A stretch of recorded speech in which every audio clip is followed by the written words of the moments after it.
أهلا بيكم يا أحلى ناس. أنا نور. جالي سؤال من سعاد: إزاي أبني ثقتي بنفسي؟ بصي يا سعاد، كلنا بنمر بلحظات شك في نفسنا، بس المهم إننا نعرف إن ده طبيعي.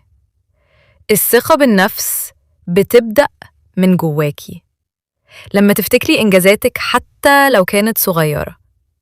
كل يوم جربي تكتبي حاجة بتحبيها في نفسك أو عملتيها كويس. ما تقارنيش نفسك بحد، كل واحدة ليها ظروفها وطريقها.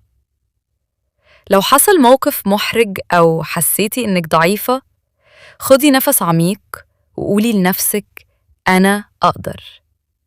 الممارسة بتخلي الثقة تكبر.